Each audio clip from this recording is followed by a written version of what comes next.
So I want to ask you a couple of questions, I guess. First, I'll talk about the generation portion of it and what is covered under fair use there, if anything. But do you think all training data and all training use cases are covered by fair use, or might there be some exceptions even for training? This is a good question, and I don't know that I've thought about it deeply enough to have a totally definitive answer that all use cases would be fair use. I might be able to imagine some that fall outside of it. So let me kind of delineate what I think probably is fair use. And I think that's for the purposes of pre-training, where the model is learning things that I think we as a field believe are general properties of how to use language, facts about the world, common sense reasoning skills, kind of things that are not specific to the actual form and creative content or creative expression of the original copyrighted works. Those all seem like totally fair. We're creating a model, it's learning, facts are not copyrightable, style are not copyrightable.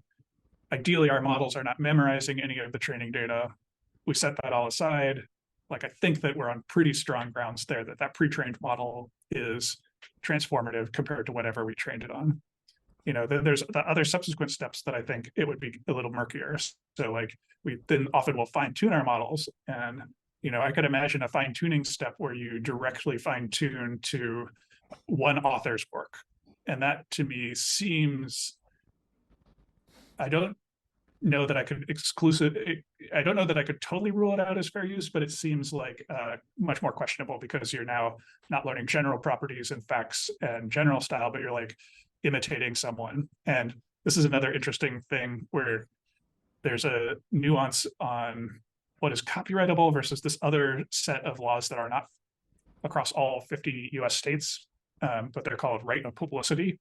So it's separate from copyright. There's a requirement in some states that if you want to use someone's image, like in an advertisement, if you want to use a college football star's image or a tennis player's image, then you have to ask him or her for permission, and you usually have to pay them. And they have the right to their likeness. And so things that have come up recently and kind of broke through the public consciousness are examples that I think probably run afoul of these rights of publicity. So things like the fake Drake and a Weeknd song, right. That seems like it's maybe not a copyright violation, but it is potentially running afoul of right of publicity.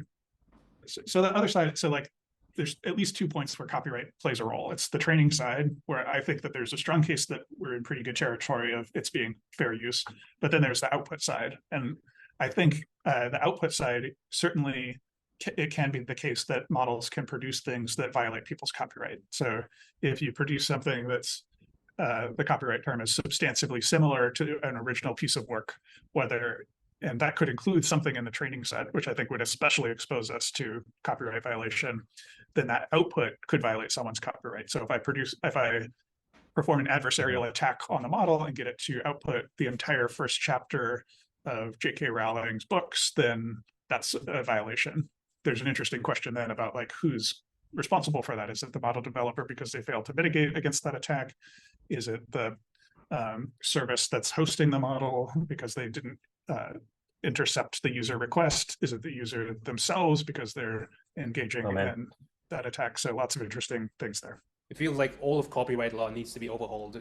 Otherwise, you're just like trying to tie back, you know, whenever the copyright law was written many, many decades ago, and trying to fit these specific use cases and edge cases into whatever the law. Yeah, I mean, it's actually been like surprisingly robust for a law that's over a century old, right? Like it's managed to deal with lots and lots of technological change. So everything from player pianos to VCRs and home taping of music to internet, and where we literally copy files in order to display them on your web browser.